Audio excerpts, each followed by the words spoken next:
Welcome students, hope all of you are fine. अच्छा, আমরা আগের দিনকে we have discussed about sentence, phrase and clause.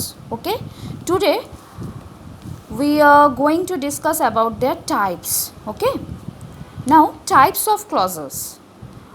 Clauses, as we have already come to know that a clause is a group of words having subject, predicate or finite verb of its own, মানে এগুলো সবই আছে and forming basically part of A bigger sentence, এটা তো আমরা জানলাম। আর ফ্রেজের ক্ষেত্রে এই subject, predicate and finite verb কিছুই থাকে না এবং তার কোনো ক্লিয়ার সেন্সও থাকে না।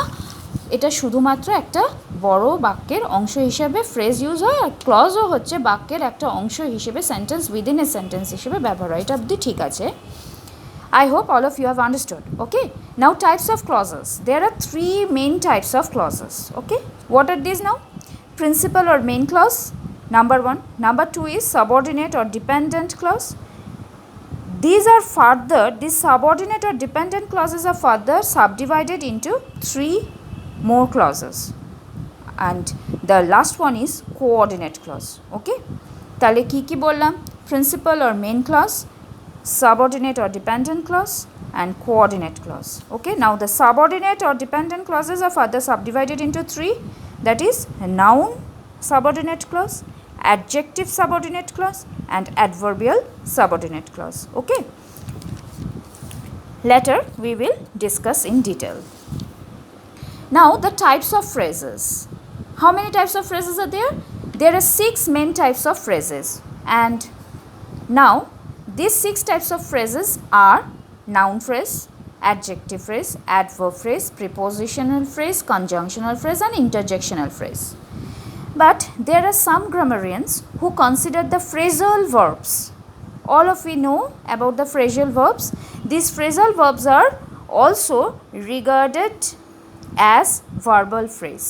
Okay, the phrasal verbs are also regarded as verbal phrase by some grammarians. Okay, but as we already know that a phrase does not have a subject, a predicate and also a finite verb of its own, right? Expressed or understood. তাহলে ফ্রেজে subject থাকে না, predicate থাকে না and a finite ভার্বও থাকে না, but a phrasal verb contains a finite verb.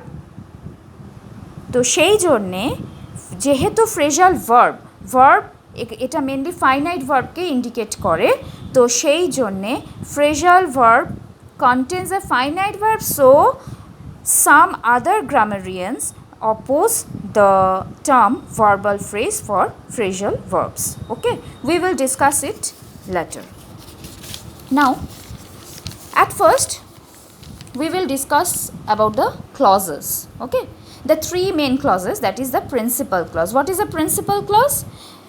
The clause which stands by itself.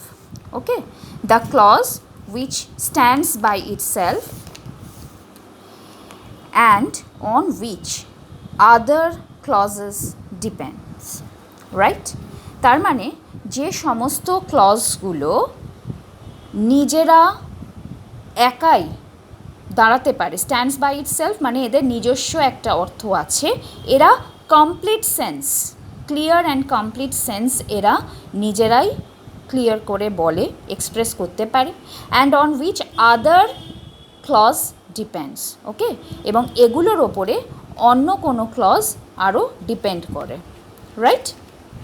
সেই ধরনের ক্লজগুলোকেই আমরা বলছি প্রিন্সিপাল ক্লজ। তার মানে আমি প্রিন্সিপাল ক্লজ বলতে কী বোঝালাম? The clause which stands by itself, মানে যেগুলো একাই স্বয়ংসম্পূর্ণ, এই ধরনের ক্লজগুলো এদের নিজস্ব মিনিং আছে, ক্লিয়ার কমপ্লিট সেন্স আছে, and on which other clause depends, অন্য কোনো ক্লজ এদের উপর ডিপেন্ড করে, দ্যাট ইজ সাবঅর্ডিনেট ক্লজ। তো এই ধরনের ক্লজগুলোকে আর কল্ড প্রিন্সিপাল ক্লজ। তাহলে সাবঅর্ডিনেট ক্লজ বলতে আমরা কী বুঝি? সাবঅর্ডিনেট আর ডিপেন্ডেন্ট ক্লজ, সেগুলো হচ্ছে the clause that is dependent on another clause. আমি আগেই বলেছি যে অন উইচ, মানে প্রিন্সিপাল ক্লজের যখন আমি ডেফিনেশন দিয়েছিলাম তখন আমি বললাম যে on which other clause depends. এই আদার ক্লজ বলতে আমরা মেনলি সাবঅর্ডিনেট ক্লজকেই বোঝাচ্ছি। তো এখানে এই subordinate clause depends on the main clause or principal clause and is called subordinate clauses because they are dependent.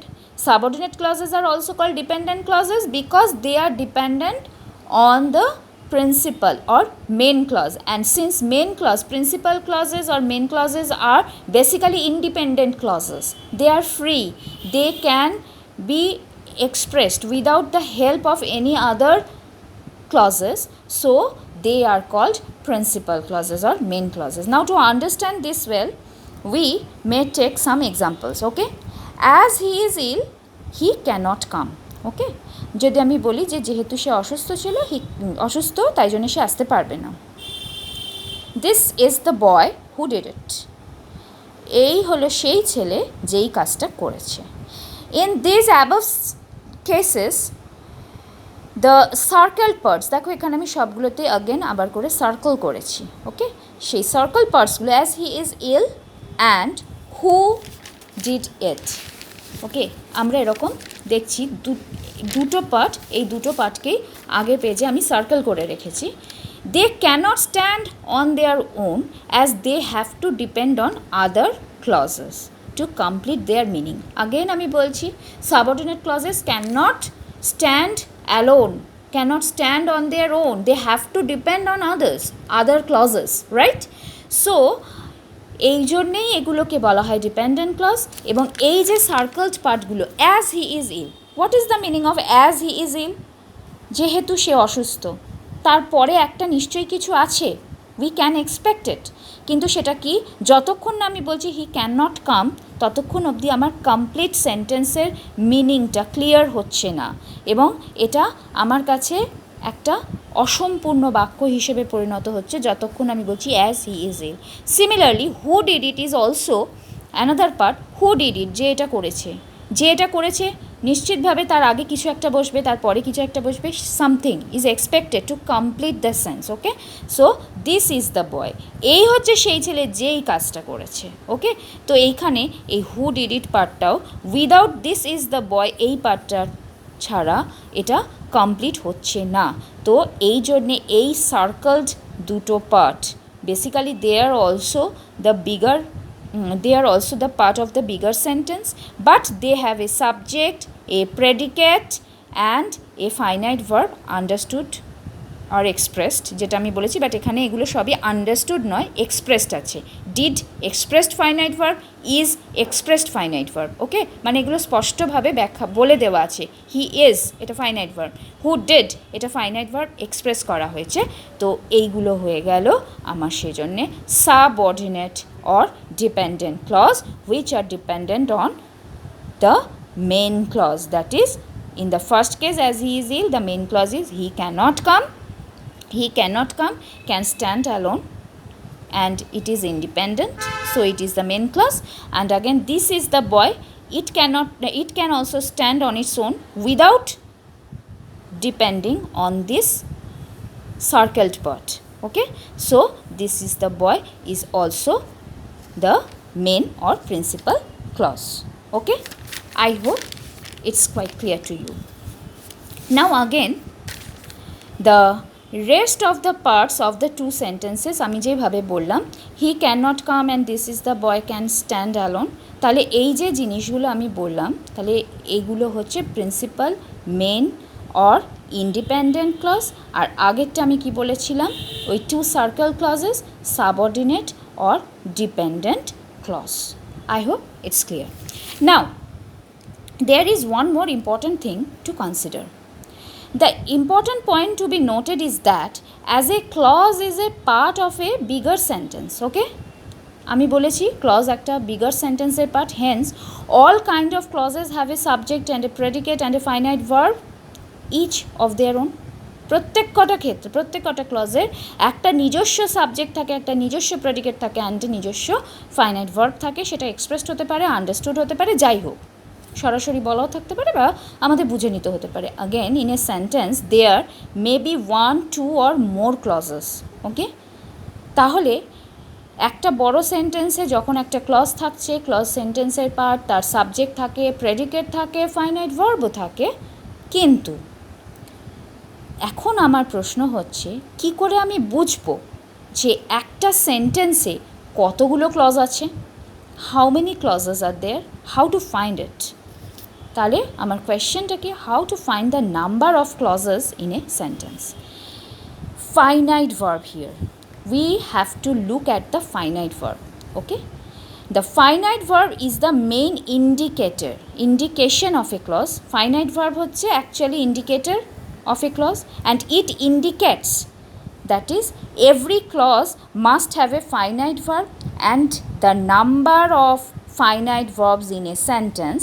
আমি কি বলেছিলাম, প্রত্যেকটা ক্লজের একটা করে finite verb থাকে, expressed or understood. তো সেই ক্ষেত্রে যতগুলো ফাইনাইট ভার্ব হবে that indicates the number of clauses. যতগুলো ফাইনাইট ভার্ব ততগুলো clauses. Okay, I think it's clear now. Then what is coordinate clause? তাহলে কোঅর্ডিনেট ক্লজ বলতে আমরা কি বুঝবো? যদি now consider this sentences below. He went home and then left for Delhi. He is poor but will help you.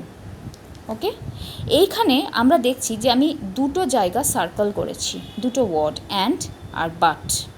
Okay, in the sentence one, look, he went home, either of the clauses, that is he went home and then actually the subject is he, which is understood. It is not mentioned clearly or expressed here clearly. So he left for Delhi and then he left for Delhi can stand by itself as a complete sentence without depending on the other. মানে এখানে দুটো part দেখছি, he went home then he left for Delhi.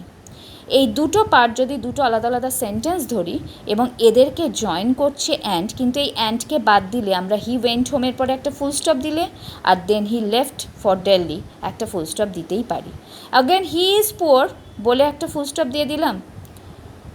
He will help you, actually will help you মানে he will help you হতো, হিটা এখানে understood. বুঝে নিতে হবে, যেহেতু একটা সেন্টেন্সে একবার আমি প্রোনাউন ইউজ করে ফেলেছি হি, তার মানে বুঝে নিতে হবে যে he will help you, he is poor, he will help you. তো এখানে হিটা আমি যদি ব্র্যাকেটেড রাখি তাহলে হি উইল হেল্প ইউ এটাও also can stand on its own and he is poor can stand on its own, right?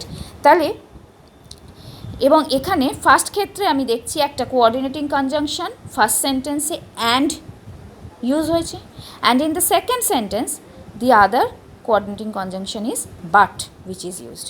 ওকে, তাহলে এইখানে আমরা দেখতে পাচ্ছি যে এই ধরনের ক্লজগুলো actually are called coordinate clauses, right? Because they are of equal rank, তাদের র্যাঙ্ক সমান, and connected by the coordinating conjunction.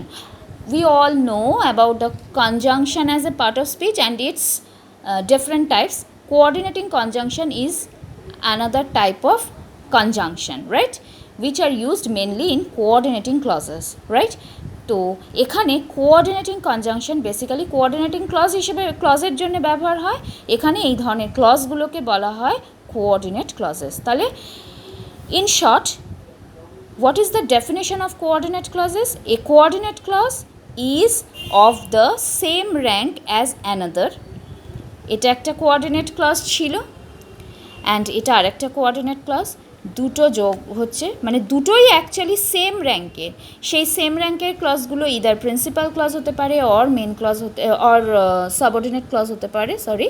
তাহলে দুটো ক্লজই প্রিন্সিপাল হতে পারে বা দুটো কোঅর্ডিনেট ক্লজই সাবঅর্ডিনেট ক্লজ হতে পারে। এখানে আমরা দেখছি যে দুটো ক্ষেত্রেই in sentence one and in sentence two both the clauses are basically main clauses are principal clauses, right?